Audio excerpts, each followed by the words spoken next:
tudo bem? Começando agora mais um episódio do Você Empresário e hoje recebendo Ricardo Branco. O homem não é brincadeira não, é empreendedor, entende de franquia, entende de evento. Então hoje é aula, hoje é falar pouco, escutar bastante, entender essa história. Ricardo é referência dessa segmentação de evento para franquia. Ricardo, primeiro, obrigado pela oportunidade, pela sua disponibilidade. Sei que a sua agenda é concorrida. E eu gostaria que você fizesse uma breve apresentação para quem está nos assistindo aqui, já saber um pouco quem é o Ricardo. Fala um pouco da sua história para a gente começar esse bate-papo.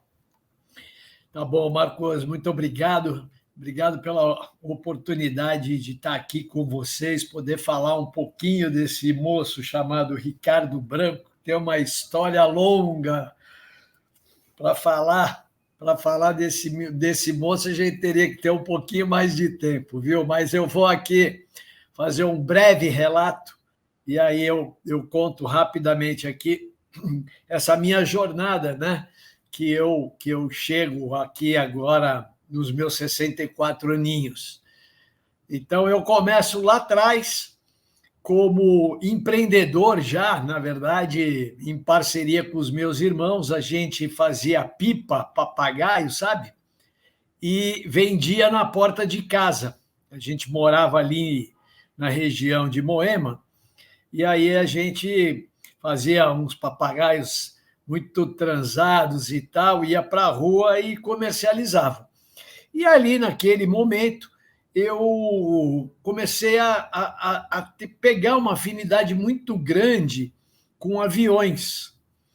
E eu gostava muito de ganhar, ou fazer a minha mãe me comprar, uns aviões de montar. Eu montava aviãozinho, colava as pecinhas e tal, e aquilo foi me levando cada vez mais num sonho de ser piloto de avião.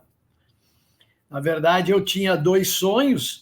Eu sonhava ou ser médico ou ser piloto de avião. Eu entrei em medicina no terceiro colegial. Naquela época, nós tínhamos uma diferença do que é hoje o ensino, né? O ensino médio e tudo mais. Nós tínhamos ainda o colegial e depois do colegial a gente ia para a faculdade. E aí eu fiz o colegial voltado para a área da medicina, mas eu enveredei para o ramo da aviação e acabei me tornando piloto de avião. E quando eu me torno piloto de avião, eu acabo entendendo que ali eu já era, na verdade, um empreendedor. Eu acabei entendendo isso um pouquinho mais na frente, depois de um acidente que eu tive com o empregador, né, digamos assim, porque ele quis fazer um pouso comigo e nesse pouso a gente acabou varando uma pista e aí aquela expressão de ser, né, como se eu tivesse que obedecer ao comando dele, que era dono e tudo mais, eu acabei que eu não sofri o acidente por conta dele, mas, na verdade, ele quis participar do pouso, atrapalhou, eu disse para ele tirar a mão, ele insistiu e aí a gente acabou varando uma pista e pousando em cima de um canavial numa fazenda. Graças a Deus estamos todos aqui, não aconteceu nada, só o avião que teve uma perda grande, porém, ali eu tomei uma lição muito grande, que mesmo a gente sendo CLT, a gente sendo colaborador numa empresa, você é dono do negócio. E eu fui chamado na aeronáutica e o comandante da aeronáutica falou para mim, comandante Branco, se você não entender que a partir do momento que você fechou a porta do avião, você é o dono e não o cara que fez o cheque para comprar, possivelmente você vai estar embaixo da terra logo, logo. E aquilo me chamou muita atenção, Marcos. E você sabe que, recentemente, eu tenho lido muita matéria sobre empreendedorismo que fala justamente isso, que você, dentro da empresa, você é um empreendedor CLT, você é um empreendedor colaborador, porque você se trancou dentro da sua sala, desenvolveu um grande projeto. Mesmo que você esteja na folha de pagamento, você é o empreendedor daquele projeto, né? Daquela grande realização que a empresa vai acabar fazendo. Então, você não deixa de ser empreendedor. O que difere do empreendedor solo para o empreendedor que é colaborador e que é CLT, sem dúvida nenhuma, é o risco e a coragem de voar sozinho, né? Porque muitos querem estar aí atribuídos a uma condição de segurança, que a gente chama, né? Mas aí eu acabei saindo da aviação, fui para a área de gastronomia, que eu gostava demais, e durante 38, quase 40 anos, eu trabalhei na área de alimentação, começando primeiro com uma lanchonete, depois eu fui para um fast food, que foi o primeiro restaurante temático do Brasil. Pode falar os nomes, viu, Ricardo? Fica à vontade, porque isso gera... As pessoas vão gostar de entender o tamanho da bagagem que você tem, não há problema. Não estamos nesse nível, tá? Olha, tem aquela rede vermelha e amarela. Não, aqui a gente fala... Sim. Tá bom. Os nomes. Bom, eu voei para uma grande marca de jeans, fui executivo dessa marca, chamava-se Soft Machine, uma época onde você tinha Starup, Fiorucci e várias marcas, né? Jeans Store, quer dizer, era um fenômeno. Essa marca que eu trabalhava, ela foi fenômeno naquela ocasião, porque ela lançou e cresceu demais, e o pessoal... Nós compramos, para você ter uma ideia, um avião monomotor. Depois do acidente, nós compramos um turbo-hélice.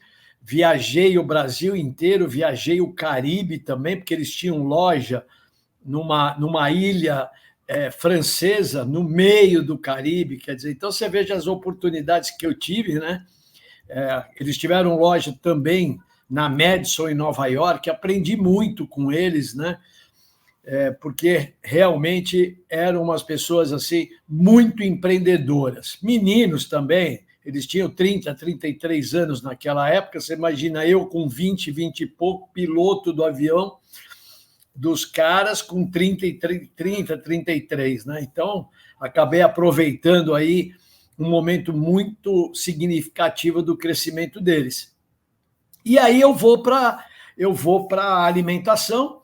E aí, junto com o meu cunhado, naquela época, eu faço uma multiplicação do hamburguinho, uma multiplicação nossa. Tivemos praticamente 15 lojas de hambúrguer. O hamburguinho foi um dos pioneiros nessa área. Pra você ter uma ideia, não tinha nem McDonald's ainda no Brasil quando o hamburguinho nasceu na Faria Lima. Era uma lanchonete pequenininha. Ela era daquelas de você comer o sanduíche no balcão, que você comia com a mão, né? Não era fast food, garfo e talher, como é o América ou outras que tem por aí. Perfeito. E aí, um fenômeno de faturamento. Essa lanchonete era do meu sogro, junto com o meu cunhado, e eu, depois, com o meu cunhado, a gente acabou multiplicando em outras lanchonetes. Mas aí eu tinha uma dificuldade, Marcos, muito grande com o meu sogro, porque eu queria expandir e já naquela época eu queria utilizar o sistema de franquia, que eu já tinha aprendido com o meu irmão, que era dono da Planet Music. A Planet Music foi a maior rede de CDs do Brasil. E aí... eu insistia muito para ele, não, vamos tal, papapá, mas aí eu não conseguia, e aí eu acabei enveredando para o Flight 510, e aí eu tive o meu avião na Faria Lima, no chão, porque eu ainda vivia entre, será que eu continuo empreendendo ou será que eu volto para a aviação? Mas aí, graças a Deus, eu acabei enveredando pela lanchonete e o fast food e fui para cima do Flight 510, onde depois acabei abrindo um muito maior em São José dos Campos, naquele Center Valley Shopping. Tá. Sei qual é. Conhece? Sei, conheço sim. E aí eu tinha 2 espaçonaves, né? Porque o espaço era muito grande. Você tinha uma loja âncora de um lado, nós tínhamos uma loja âncora do lado no shopping, que era o McDonald's, e do outro lado, eles convidaram o Flight 510 para ser a segunda loja âncora, e aí nós montamos um avião lá dentro, que foi sensacional. E foi logo no período que estava saindo a comida por quilo. Então, foi uma evolução muito grande, a gente fazia toda uma alimentação baseada no fast food, né? Já o hambúrguer no prato e tal, papapá.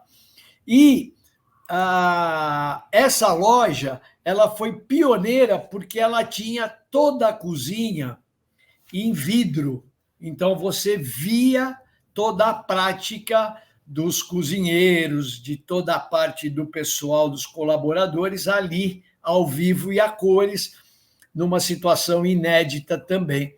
Essa parte do pioneirismo, das ideias inovadoras, elas, graças a Deus, sempre me acompanharam.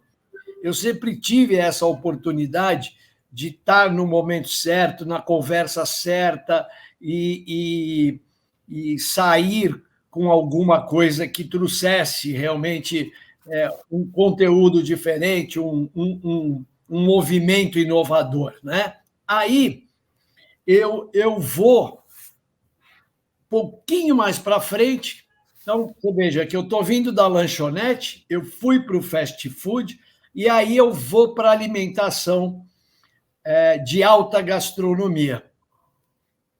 Faço um restaurante italiano, sou descendente de italiano, voltado para flats e hotéis. Aí eu começo a administrar a parte de alimentos e bebidas de vários flats e hotéis. Acabei tendo 15 restaurantes dentro de flats e hotéis. Nossa. Aí avancei para a área de eventos, e aí eu tinha caterings em todos os pavilhões de eventos que você pode imaginar. Tinha, na parte sazonal, operações em Guarujá, Ilhabela, todo o litoral norte, e no inverno eu subia para Campos do Jordão, no qual eu tinha parceria com o ex-governador João Dória. E depois eu acabei tendo lanchonete na cidade, em Campos, tive lá no final de Campos do Jordão, perto do Gato Gordo, indo para o Horto Florestal, não sei se você conhece bem Campos. Conheço Campos. Conhece? E aí, depois, num convite muito doido do prefeito de Campos, o senhor Lélio Gomes, eu assumi o Morro do Elefante e fiz o Parque do Elefante, o Vecchio Elefante Park. Transformei aquele morro inteiro num parque que eu acabei, numa temporada, para você ter uma ideia, botando até um elefante vivo lá em cima. E aí fui evoluindo, né? Evoluí muito nessa parte de alimentação, cresci, tive mais ou menos 250 colaboradores, depois tive, no rotativo, chegava a 500 colaboradores. Só para você ter uma ideia, cheguei a fazer mais de 360 feiras em um ano. Nossa, muita coisa, né? Muita coisa, muita coisa. Eu dormia 4, 5 horas por dia, numa correria tremenda aí, né? Mas sempre gostei, né? Uma coisa que sempre pulsou, né? Porque você sabe que o empreendedorismo, quando está na veia, ele A gente quer ir para cima, né? Quer Ele fazer. caminha ao lado de nunca ficar quieto, né? A veia do empreendedor, né? Não tem jeito, não tem jeito. Você sabe que eu hoje faço uma palestra e eu digo que tem 3 letrinhas que são muito importantes. E elas são TBC. Sabe o que é, Marcos? Não tenho a menor ideia. Tira a bunda da cadeira. Opa! É um lema, então, né? TBC, é o lema. É o lema, TBC. Tem 2 coisas que são 2 variantes fundamentais. A primeira, tira a bunda da cadeira. E a segunda, só não dá quando está deitado e gelado. O resto dá tudo, até quando você cair. Porque eu caí, eu fui embora, eu perdi tudo que você pode ter imaginar. Eu construí, cheguei lá no topo de Campos de Jordão e desci, até quando a corda já não tinha mais, e aí fui parar dentro de uma psiquiatria completamente maluco, não entendendo nada. Eu tinha tudo isso que eu te falei, restaurantes, isso, aquilo, parará, casa em Avaré, aras em Avaré, 7 cavalos, 7 cachorros, jet ski, barco. Bom, enfim, todos os brinquedinhos que você pode imaginar. E aí, desci a serra, meu irmão. Fui lá para baixo. E aí você vai pontuando, né? Você vai falando, puxa vida, meu Deus do céu, por que aconteceu tudo isso, né? Onde que eu errei? O que é? Que fator importante é esse que me jogou lá para baixo? E aí, num desses pensamentos e tudo mais, eu lembrei de uma passagem muito importante que eu tive. Olha que coisa, Marcos. Eu chamei todos os gerentes para uma reunião na sede dos restaurantes. E aí eu tinha uma lousa muito grande atrás da mesa. Tinha uma mesa bem grande na frente, estava todo mundo sentado e tal. Aí eu conversando com todo mundo, falando, olha, pessoal, os restaurantes têm um faturamento muito grande, a gente fatura café da manhã, almoço, jantar, área de eventos e tal, papapá. Temos a loja do Vecchio Punto, tem isso, tem aquilo, enfim. Vou falar uma coisa para vocês. Nós estamos parecendo o Bill Gates, que fatura do começo ao fim, né? Sim. Eu acho que... Vou escrever aqui. Aí peguei o giz, fui na lousa e escrevi: o Vecchio Punto é inquebrável. Rapaz do céu! Quanto tempo demorou para ele quebrar depois disso? Menos de 2 anos. Caraca! Eu comecei a descer a serra. Quando eu terminei essa frase, eu olhei para o giz e falei: meu Deus, Ricardo, o que é que você falou? O que você teve a capacidade de falar? E aí, né, que estava lá um monte de gente, né, um monte de gerente e tal, papapá, eu segui, vamos embora, vamos lutando. Marcos, a descida da serra foi assim muito rápida, porque, na verdade, 2 anos passam de um dia para o outro, e quando vai descendo é pior, né, porque é ladeira abaixo, né? Então, foi indo e perdeu. E aí, nessa construção de volta, nessa reconstrução, eu encontro um cara que eu não conhecia ele, nem sabia mais ou menos como é que era ele, ou o formato dele, o que ele poderia me ensinar. E aí, foi o único cara que me deu a mão para levantar, porque os amigos eu perdi. Os irmãos, graças a Deus, eu não perdi, mas você sabe que condição financeira é difícil, né? Sim. Cada um tem seu problema, cada um tem sua família, né? Naquela ocasião, as minhas filhas foram morar com meu sogro, a minha mulher que a mãe das minhas filhas foi lá para a casa dos pais, eu acabei me separando, fui morar com meu pai, enfim. Aí, nessa reconstrução, eu estava dentro da psiquiatria e eu escuto uma voz: você quer sair daí? Aí eu falei: eu quero sair. E aí, a única mão que eu podia pegar, né? Sabe aquela mão virtual que você pega? E aí eu comecei a subir a escada e, graças a Deus, numa longa jornada, né? Porque a jornada não é fácil, né? Ela é uma subida que ela é íngreme, né? Ela é com diversos obstáculos, inclusive os obstáculos que você tem que aprender, né? Porque você não vai aprender de um dia para a noite, sair da humildade para ir para o estrelado de novo, né?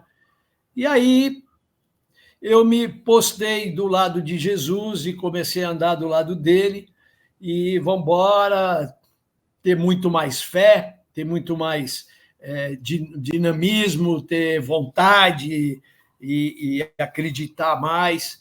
E aí a gente começa uma reescalada, eu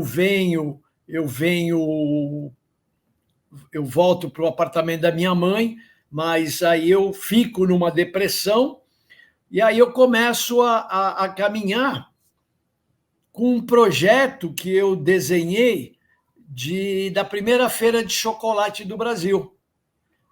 A gente está falando de quantos anos? Há quantos anos isso aconteceu? Nós estamos falando de 2000 e... Eu perdi tudo em 2020, em 2004. 2004. Então, isso foi há 20 anos.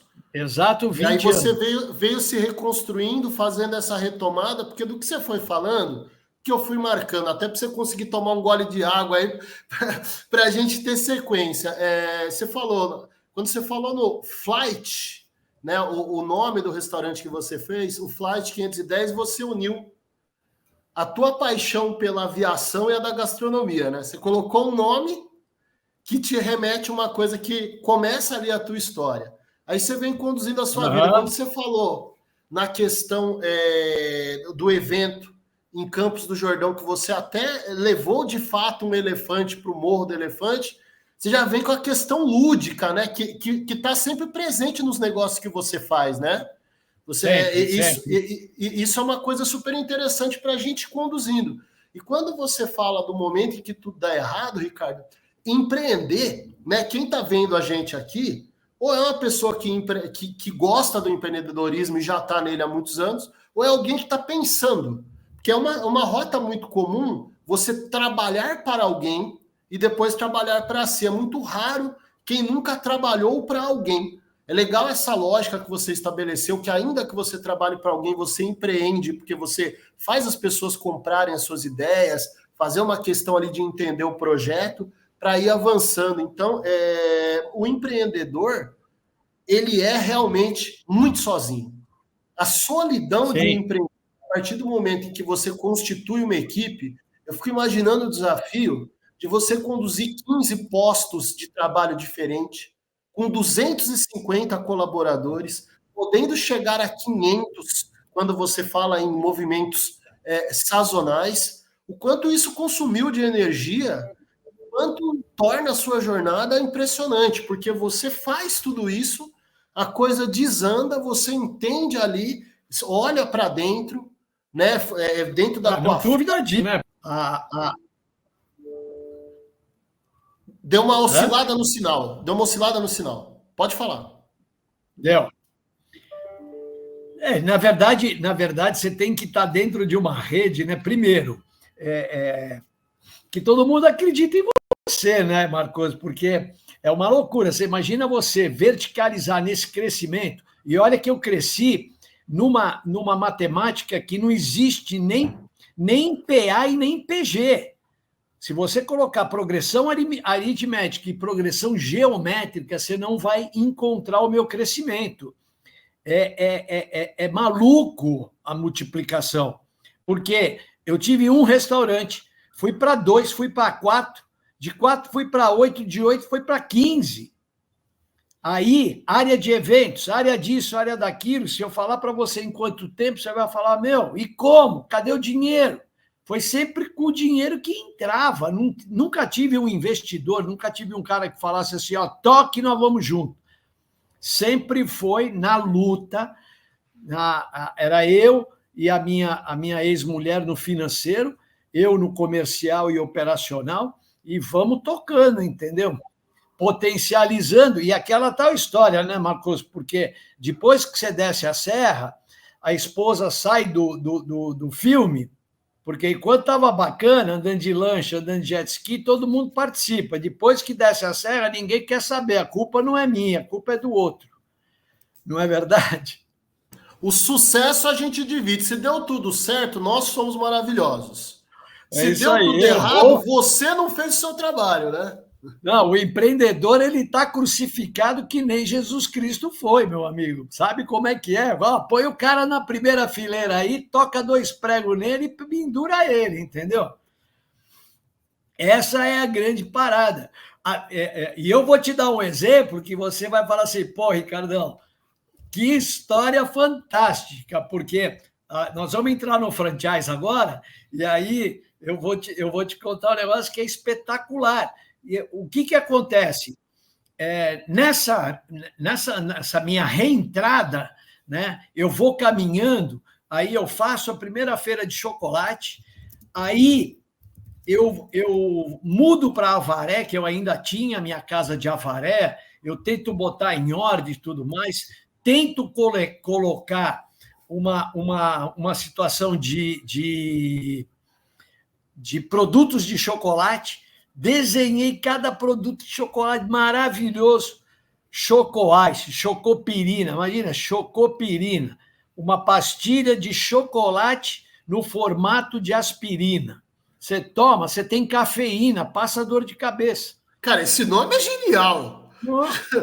Na hora que você falou o nome, eu já sabia o que era. Isso aí ia ser brilhante, porque ser óbvio, falar o óbvio nem sempre é fácil. Antes da gente avançar para a franquia, que eu sei que tem muita coisa para a gente falar sobre isso, a gente tem uma tradição aqui que é a pergunta do diretor. Então o diretor aparece, ele ficou por 27 minutos pensando numa pergunta. Então pense você, Ricardo, que vai vir a pergunta. Eu falo sempre para ele, faça uma pergunta ruim, porque sou eu que tenho que te fazer pergunta. Se você, além de diretor, perguntar bem, você rouba o meu lugar. Né? Você rouba o meu lugar. Ele promete que vai fazer uma pergunta ruim, normalmente as perguntas dele são melhores que a minha. Então, nesse momento, sobe aí, diretor. Eu espero que ele faça uma pergunta horrível. Eu estou torcendo por uma péssima pergunta. Fique à vontade, diretor. Obrigado, Marcão, Ricardo. Vamos ver se sai uma pergunta ruim agora.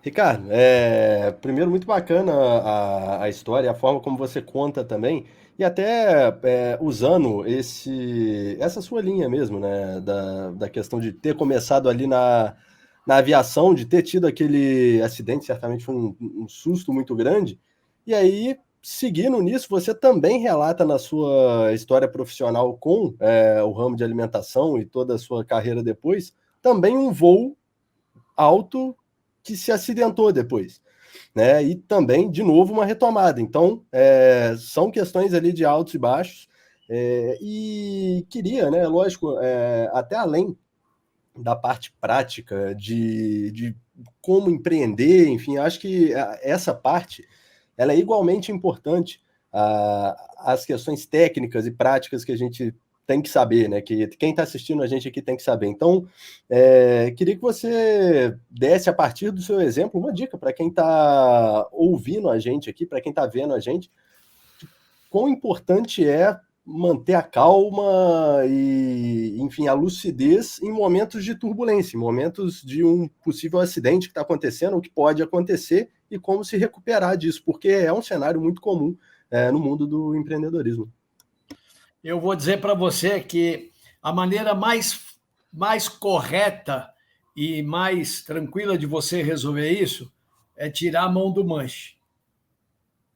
Você tira a mão e se afasta para você poder analisar o que está acontecendo. Porque se você for para cima, você vai derrubar, você vai junto com ele. E eu, por exemplo, nas empresas, eu esqueci desse detalhe, que esse detalhe é exatamente o que acontece na aviação. Eu esqueci de 2 detalhes dentro do empreendedorismo que eu aprendi na aviação. O primeiro, quando você está entrando em parafuso, você tem que soltar a mão do manche.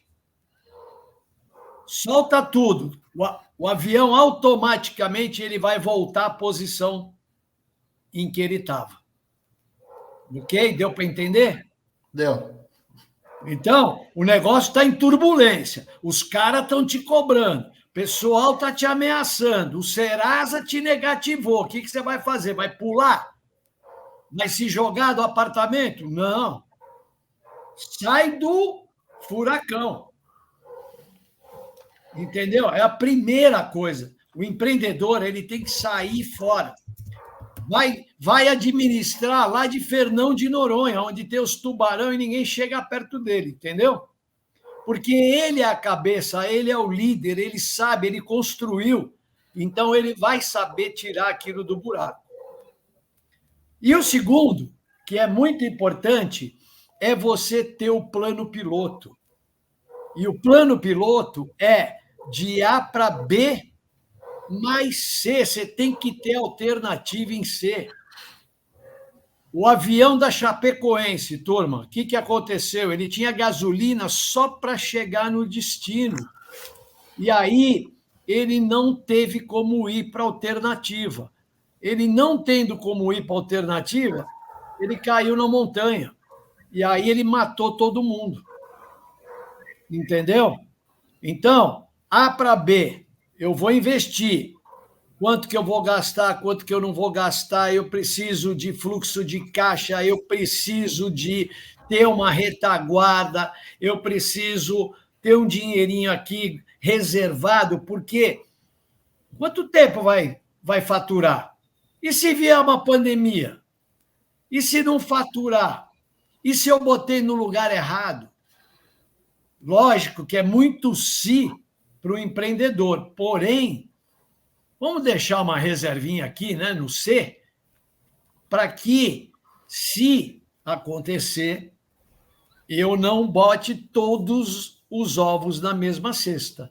Então, eu diria isso para você, Bruno. No que eu aprendi até os meus 64 anos, são essas 2 lições que elas estão na aviação, que é para justamente você não cair com o avião. Senão, você cai com o avião. E aí, diretor? Boa resposta, gostei. O diretor tá com uma cara de quem acabou de receber uma aula. E quem tá vendo, também eu também. É muito legal essa troca de experiências. A gente só pode, com certeza, não acabou não, tá, gente? Mas é importante dar a importância que uma explicação como essa merece. Né? Parece simples, mas quem faz as coisas sem pensar, muitas vezes na emoção. Eu aprendi com meus 43 anos, Ricardo, que tudo que você faz na vida muito feliz, muito bravo, muito triste, dá ruim.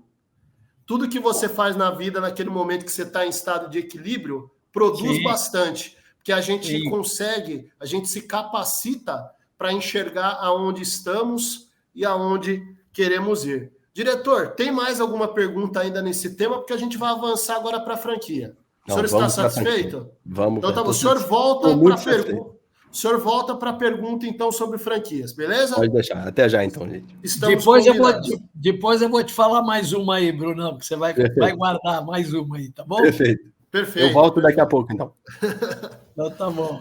Bora falar sobre franquias, sobre essa pioneirismo. Né? Você já usou essa palavra, você usou essa palavra pioneirismo, é uma palavra muito interessante de se ouvir, porque o pioneiro é aquele que vê antes, ou é aquele que vê uma ideia que alguém não foi adiante com ela e é capaz de entender as coisas positivas e levar esse processo, esse projeto para frente. Você concorda com o tema? Podemos avançar nele e começar a falar de franquia? Claro. Tranquilo. Pode falar. E com grande prazer, né? Eu depois que eu volto dessa temporada de chocolate e tudo mais, eu tento fazer algumas coisas e tal, mas aí acabei indo morar nos Estados Unidos, Marcos, e lá acabei conhecendo muita coisa, inclusive a ser faxineiro, ajudante de cozinha, cozinheiro.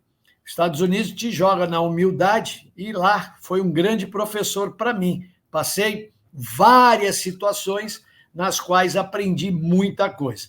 Uma delas, em um dos restaurantes que eu fui trabalhar, eu estava, acho que, de passador de espeto numa churrascaria. Aí aconteceu lá alguma coisa, o rapaz me chamou, aí eu fui conversar com ele. Eu estava, naquela época eu tinha 50 anos.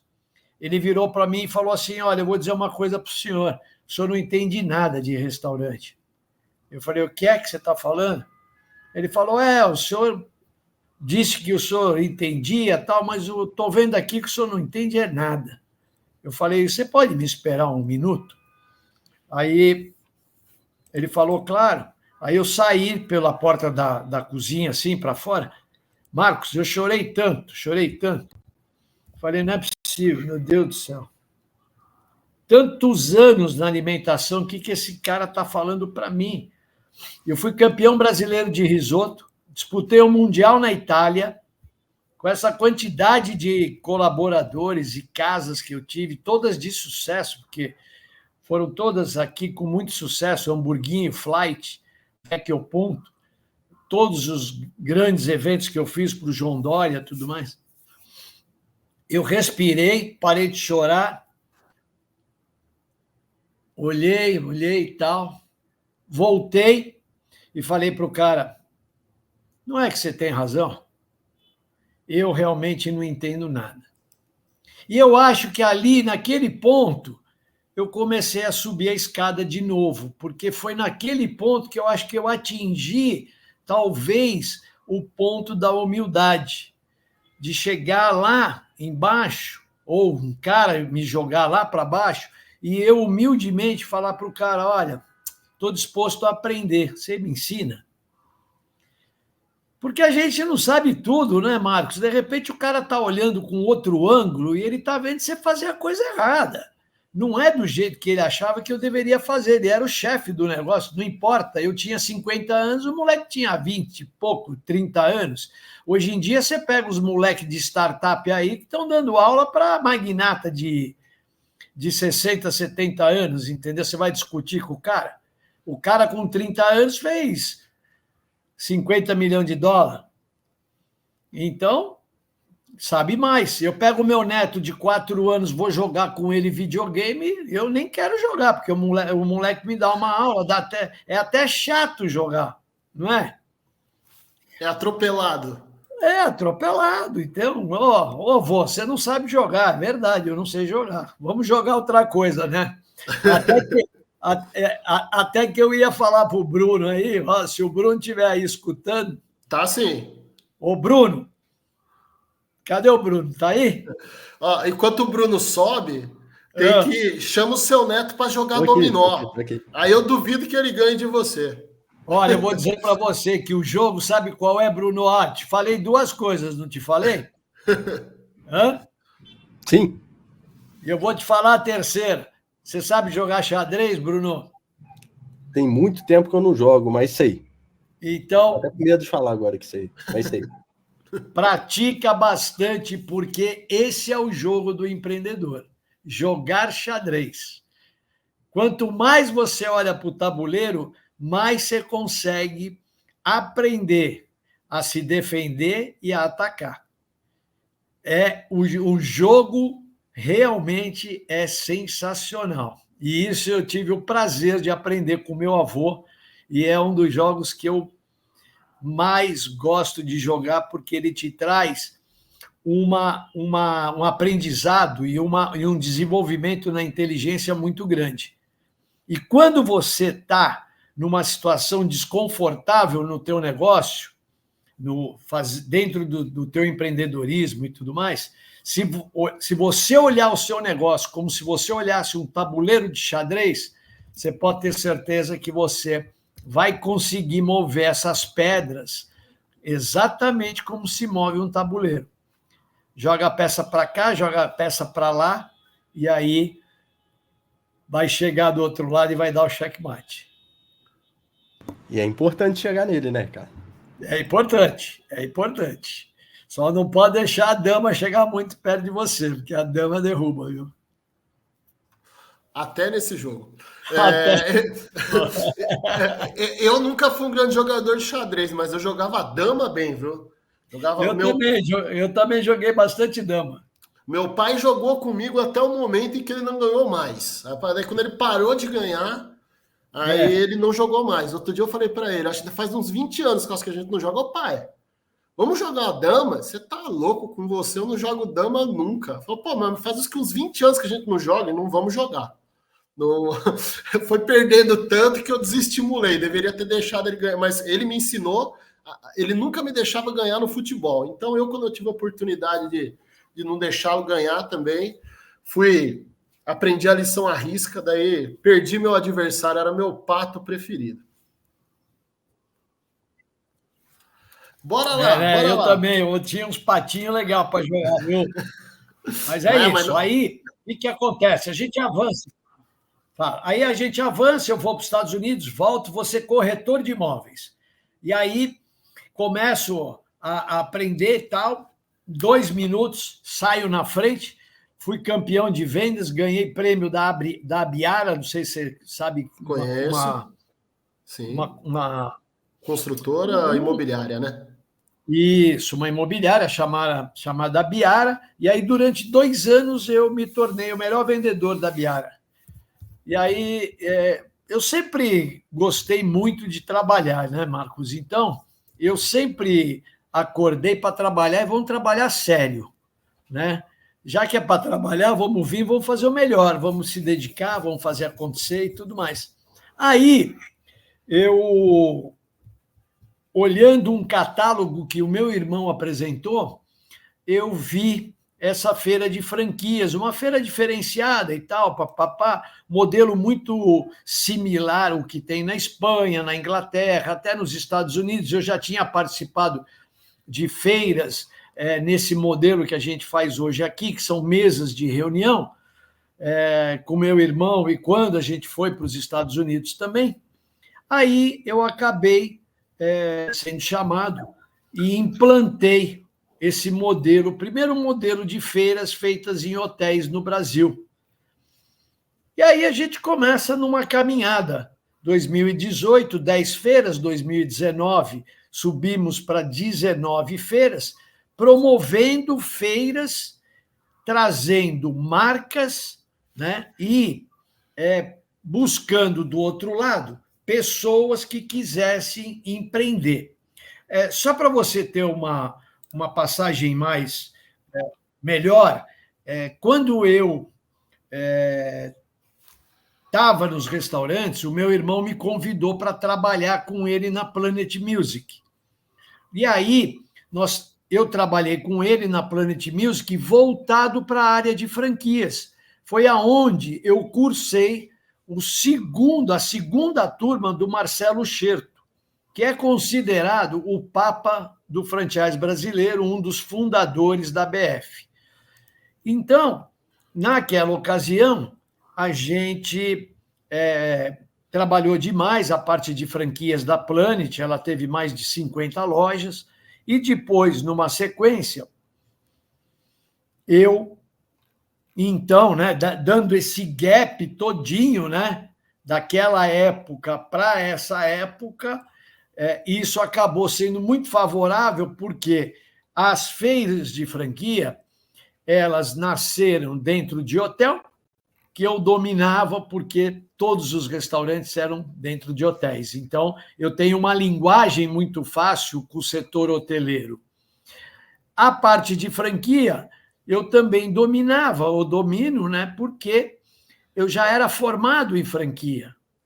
Então, isso trouxe uma bagagem muito grande que facilitou demais o desenvolvimento e implantação dessas feiras. Além, claro, de voltar a estudar um pouco de marketing, lógico que já nessa altura do campeonato tinha que estudar um pouco mais, porque nós estamos falando de tráfego, nós estamos falando de oportunidades virtuais, redes sociais, Instagram, LinkedIn, não sei o quê, vídeo, e uma série de plataformas que a gente tem hoje para divulgar e buscar esse interessado, né?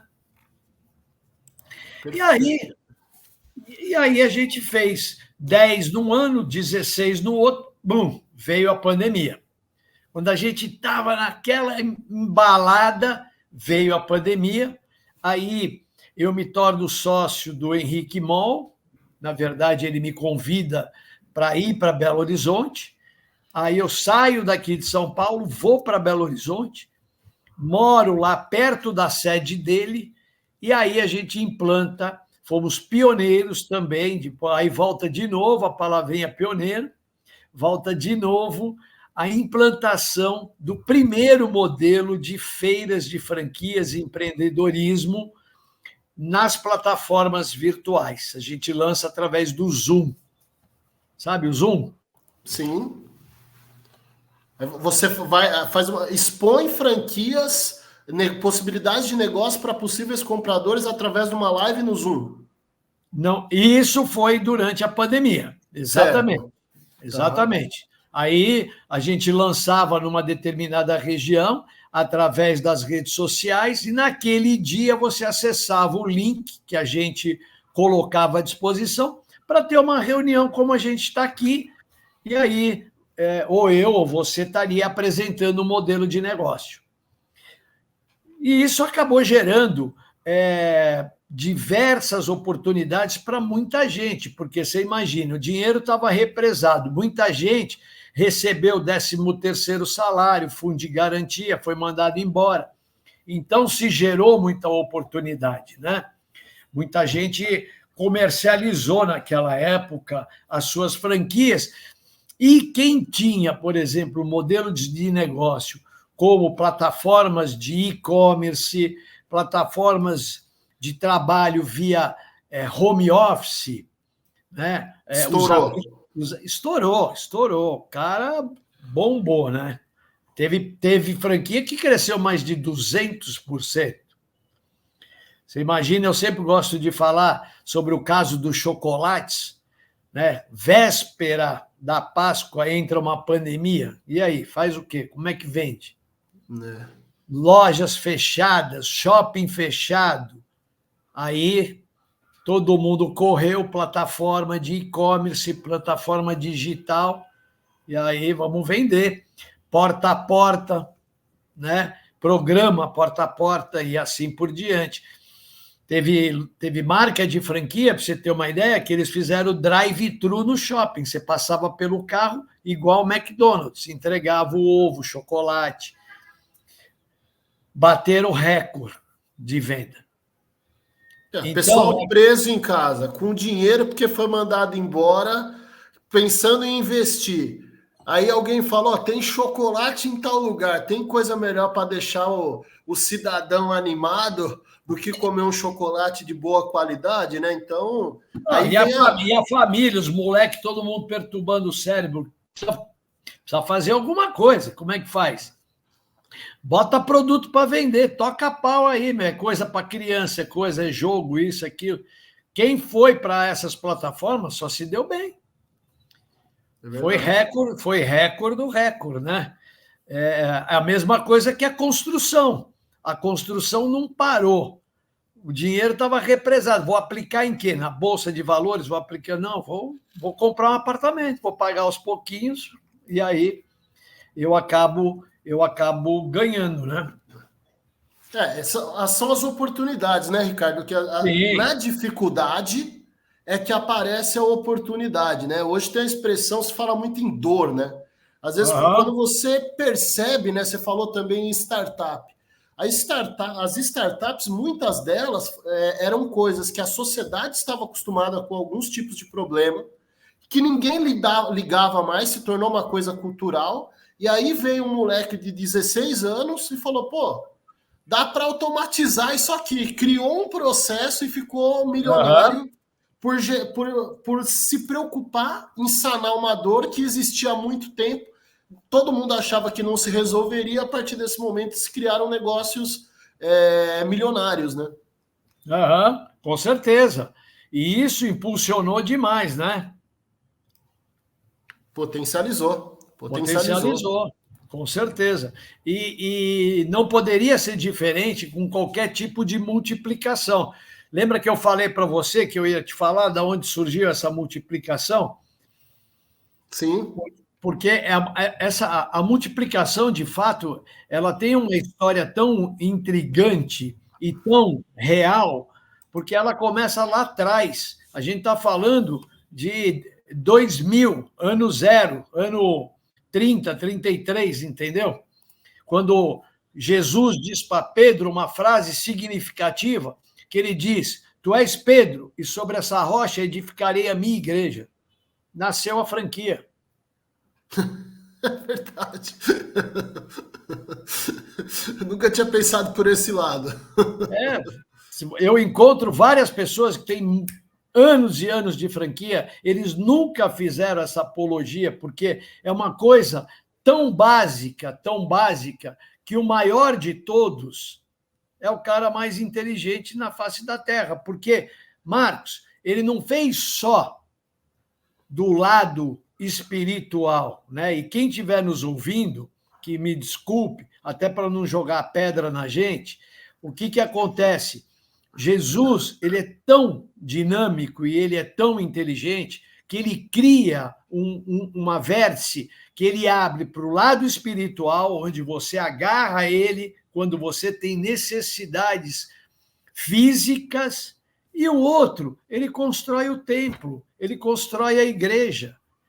Ele vai pelo cristianismo e ele constrói a Igreja Católica, que é a maior do mundo, que não vai deixar de ser o que é, né? Se você olhar o crescimento da igreja e os concorrentes da igreja, porque como todo bom negócio, como toda boa empresa, as pessoas gostam de fazer o copia e cola, não é? Só que cada um faz do modo que entende que é melhor. Então, eu vou te dar um exemplo. Olha que coisa bacana. Cacau Show, Copenhague e Brasil Cacau. Qual é o produto? Chocolate. Aí nós temos Igreja Católica, Batista, Adventista, evangélicos, mórmons, protestantes. Qual é o produto? Fé. Não. Errei? Jesus? Claro. Por quê? Porque eu falo dele como eu quero. Né? Tem uns que falam que ele não sei o quê, o outro fala não sei o quê, tem outro que foi lá e tirou um pedaço da Bíblia. Né? Por exemplo, qual é o logotipo da Igreja Católica? Você lembra? É uma cruz, né? A cruz com o quê? Com Jesus. Com Jesus. E o evangélico? O evangélico acho que não tem a cruz. Não tem Jesus. Ah, é só a cruz, é verdade. Eles tiraram Jesus. E aí, eu pergunto para você, a igreja tem manual? Vamos fazer uma apologia com franquia. A igreja tem manual? Tem. Qual é o manual da igreja? A Bíblia. A Bíblia. A igreja tem royalties? Tem. O dízimo? A igreja tem gestor? Tem. O pastor? O padre, pastor? Sim. Qual é o CEO da igreja? O CEO da Igreja Católica é o Papa. O Papa. As empresas têm CEO? Sim. Agora, olha a vantagem que a igreja tem. Sabe quantos 1000 pontos a Igreja Católica, que eu saiba, né? Sabe quantas igrejas espalhadas pelo mundo tem? Pelo menos o último número que eu vi? Não tenho ideia. 450 mil igrejas. Nossa, é muita coisa, né? Sabe quantos pontos de venda tem a maior franquia do mundo? São mais ou menos duas, elas trocam uma outra. As duas maiores é a MPM, sabe? Aquela loja de conveniência. Sim. E o Subway. Tem muita gente que pensa que é o McDonald's em número, né? Eu tinha pensado já. Tá. 38 mil, 40 mil pontos. 10%. Não chega nem a isso, né? Não chega nem a 10%. A igreja é um estado, você sabia? Sim. E você sabia que ela não paga imposto? Sim, também. Você prefere ter uma igreja ou você prefere ter uma franquia? Olha, a narrativa é ótima, mas eu vou te dizer que eu prefiro ter uma franquia, mas eu entendo muito bem a narrativa e a analogia desse processo. É só analogia, é só uma analogia. Eu fui morar em Belo Horizonte, para você ter uma ideia, e fui convidado por um amigo pastor, por sinal, grande amigo, escreveu um livro muito bacana, exatamente falando isso. São as 20 coisas que Jesus falou que estão relacionados com o empreendedorismo. E quando eu fui lá conhecer a igreja dele, sabe quantas igrejas tem na mesma rua? Mas na minha rua tem 3. Vamos dizer que seja mais. 4.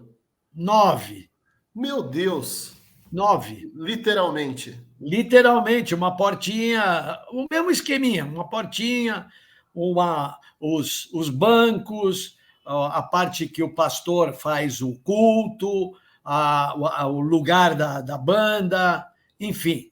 Cada um expressa da maneira que acha que deve expressar. Sim. Né?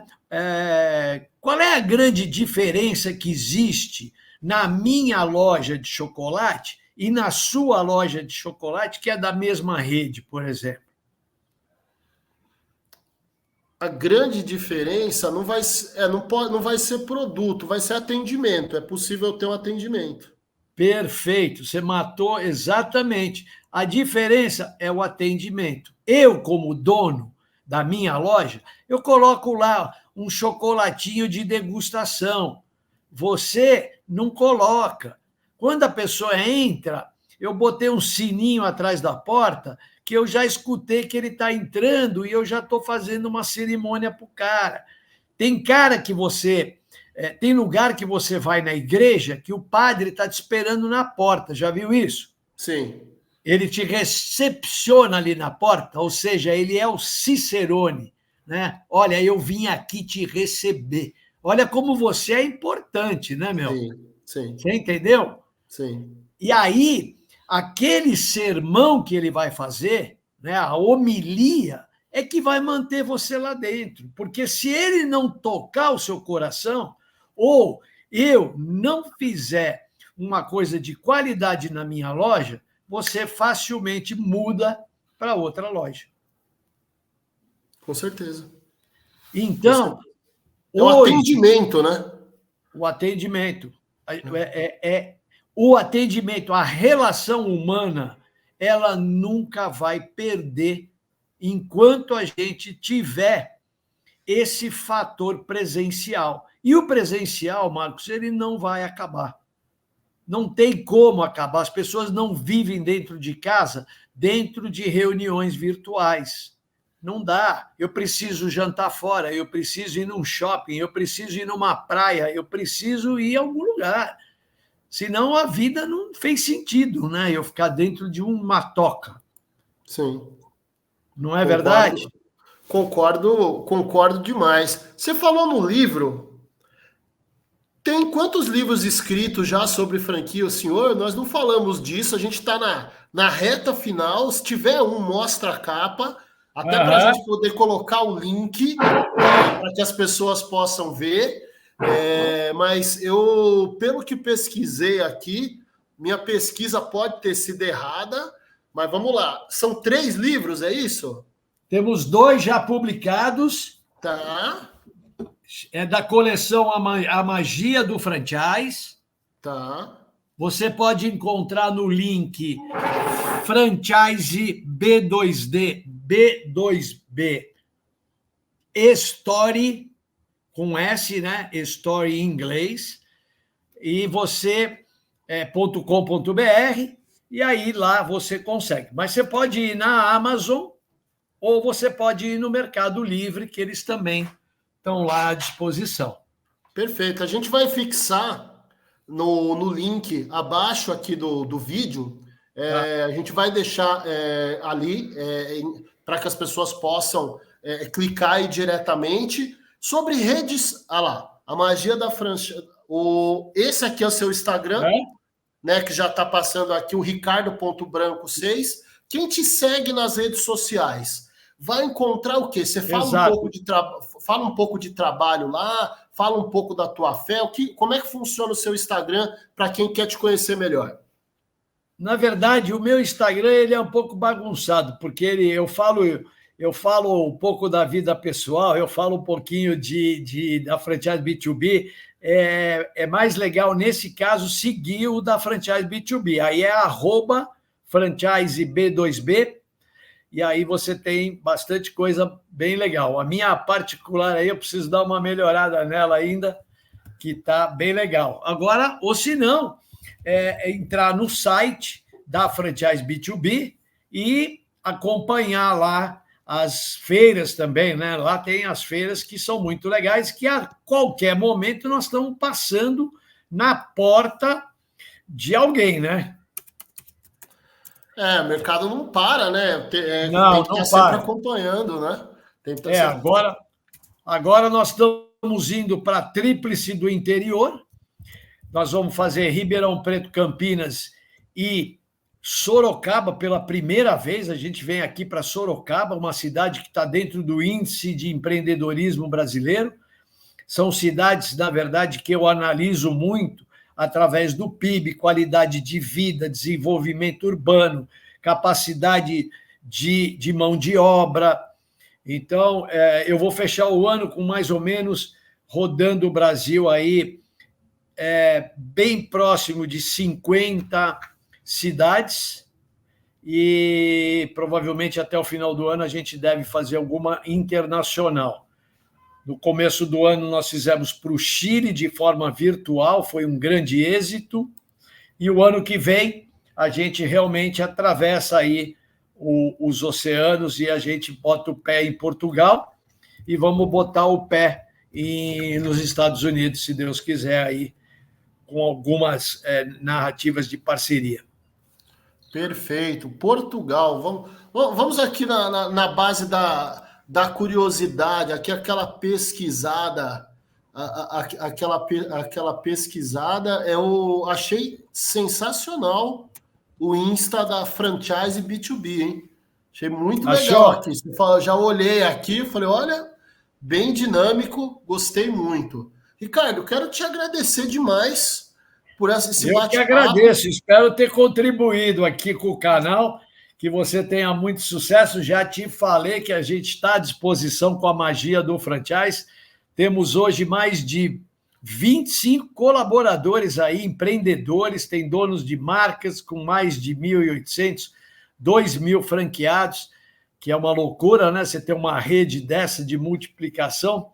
Incrível. Então, é bem grande. E agora, fazer um convite especial para você, para o Bruno, que no dia 11 e 12 de setembro, nós temos o lançamento da Feira de São Paulo, quer dizer, lançamento não, nós vamos ter o lançamento do terceiro livro da Magia do Franchise, edição Mulheres. Eu venho prestigiando 23 amigas empreendedoras, mulheres que são consultoras, que trabalham, e uma coisa que é muito legal é que nós vamos anteceder o Outubro Rosa. Temos aí 2 amigas que estão atravessando pelo câncer de mama e elas vêm aí contando uma narrativa muito forte, que é empreender cuidar da casa, cuidar do lar e ainda cuidar da doença.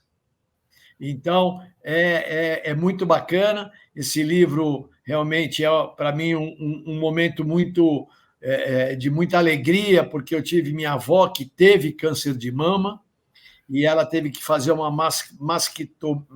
masectomia. Ela perdeu um dos lados, e naquela época não tinha prótese, né, Marcos Bruno? Então, você imagina que era muito forte aí para a mulher esse tipo de situação. Mas é um livro também comemorativo, porque histórias fascinantes de mulheres empreendedoras, mulheres batalhadoras, dentro do mundo do varejo, do franchise, que fazem acontecer realmente. Então, estão aí convidados, o evento vai ser dentro de um palácio inusitado, Palácio dos Cedros, aos pés do Museu do Ipiranga. Por isso, a brincadeira de chamar Edição da Independência. Começamos num grande nível e terminamos, eu acho que num nível ainda mais elevado. Acho que assim, minha admiração só aumenta por se render, né? Por fazer essa homenagem, essa gratidão às mulheres. Você falou a mulher, ela não tem nenhuma jornada dupla mais, né? Talvez já é tripla, quádrupla e por aí vai. O quanto a mulher é exigida e pouco valorizada pela sociedade. Passou por aqui a Anne e falou bastante sobre a dificuldade de empreender pelo lado feminino, explicando coisas para gente. Então, eu que já não tenho mais minha mãe aqui nesse plano conosco, eu vi a minha mãe nessa jornada e hoje sou pai, tenho uma filha e procuro o tempo inteiro passar para ela a valorização do quanto é importante, do quanto a mulher é importante. Eu acho sensacional. Eu combinei com a Anne, estarei lá certamente um dos dias, faço questão de ir até lá para pegar esse livro, para pegar uma assinatura dela. Não sei se o Bruno vai estar em São Paulo, que o Bruno mora em Juiz de Fora. Eu sei que ele vem para cá, mas não sei se vai ser exatamente nessa época. Eu, de minha parte, só posso te agradecer, pedir para quem nos assistiu... Mas olha, Bruno, Bruno, eu vou te falar uma coisa, hein? Tem duas autoras aí que estão pertinho de você. Eu vou falar para elas passarem aí e pegar você, viu, meu? Então pode falar. E de minha parte, Ricardo, eu só posso te agradecer, muito obrigado, pedir para quem assistiu, tem as redes sociais do Ricardo, tem aqui as nossas redes sociais, curtir, compartilhar com quem gosta de empreender, de boas histórias. E, Bruno, quebrando todos os protocolos do que nós estamos propondo até hoje, tá contigo a bola para fazer o encerramento de mais um episódio aí do Você Empresário. Coisa boa, Marcão. Um bate-papo muito bacana hoje com o Ricardo. Te agradecer de novo, Ricardo, a presença e todo esse conhecimento que você compartilhou com a gente, certamente, né? Muito útil para todo mundo que assistiu a gente. Convidar você que está assistindo a gente, é lógico, a seguir o Ricardo nas redes sociais e todos os arrobas que nós vamos colocar aqui na descrição do vídeo. Também para o evento, no dia 11 e 12 de setembro, Ricardo. Mais uma vez te agradecendo e convidando todo mundo a se inscrever aqui no canal. Valeu, Marcão. Valeu, Ricardo.